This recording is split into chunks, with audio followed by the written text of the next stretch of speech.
పగిలిన గాజు సీసాను అతికించలేనట్లే పోయిన కీర్తిని తిరిగి పొందలేము. కోరి వచ్చిన వారిని చులకనగా చూడకు, వదిలి వెళ్ళిన వారిని రమ్మని పిలవకు. ఎవరి కోసమో ఏది ఆగిపోదు. ప్రపంచం ఎప్పుడు ఒకేలా సాగిపోదు.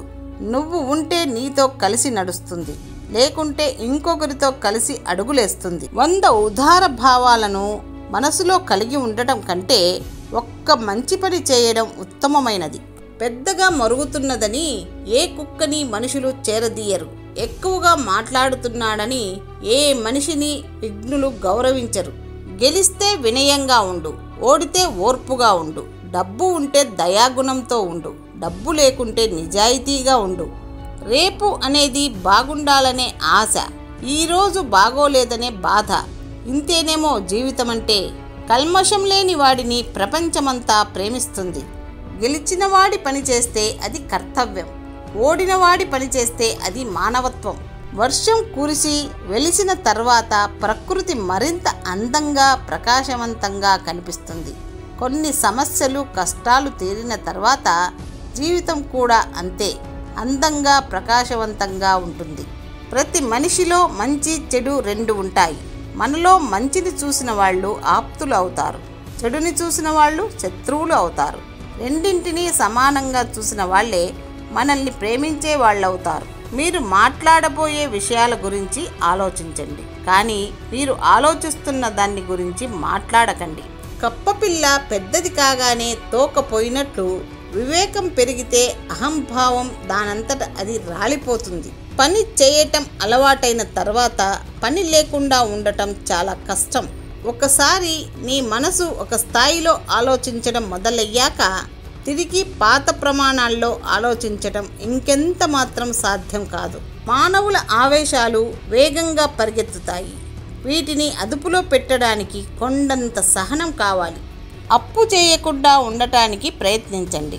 అది పగలు తలదించుకునేలా చేస్తుంది, రాత్రులు నిద్ర లేకుండా చేస్తుంది.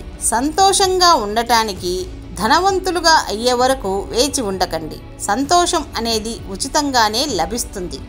మంచి మార్గం ఎవరు చెప్పినా వినడం ప్రారంభించు. చెడు మార్గం మాత్రం నా అని అనుకునేవారు చెప్పినా కూడా వినవద్దు. గొడ్డలితో నరికేసిన చెట్టు మళ్ళీ చిగురిస్తుంది, కానీ మాటలతో నరికేసిన మనసు ఎప్పటికీ చిగురించలేదు.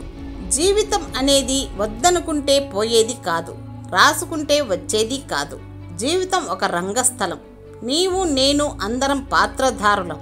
రాసేవాడు పైన ఉన్నాడు, నటించేవాళ్ళు మనతో ఉన్నారు. కొందరు మొదట్లో చాలా బాగా మాట్లాడుతారు, కానీ కొత్త పరిచయాలు పెరిగే కొద్దీ ఎందుకో తెలియదు మరి మనం అంటే చిరాకు, నిర్లక్ష్యం, అసహ్యం, కోపం ఇవన్నీ వచ్చేస్తాయి.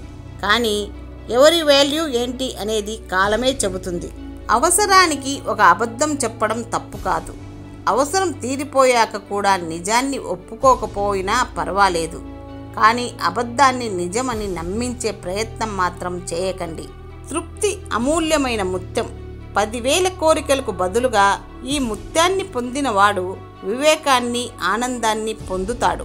ఈ రోజుల్లో మనిషి చేపలా ఈదగలుగుతున్నాడు, పక్షిలా ఎగరగలుగుతున్నాడు, కానీ మనిషిలాగా బ్రతకడమే మరచిపోతున్నాడు. తుడుచుకుంటే కన్నీళ్లు చెరిగిపోతాయేమో, కానీ కన్నీటికి కారణమైన జ్ఞాపకాలు మాత్రం ఎప్పటికీ చెరిగిపోవు. ఆడదాని మాయలో పడితే ఏ పని చేయలేము, ఎప్పుడూ గుర్తుకు వస్తూనే ఉంటుంది. అందుకే ఏ పని చేస్తున్నా అలాంటి ఆలోచనలు రాకూడదు.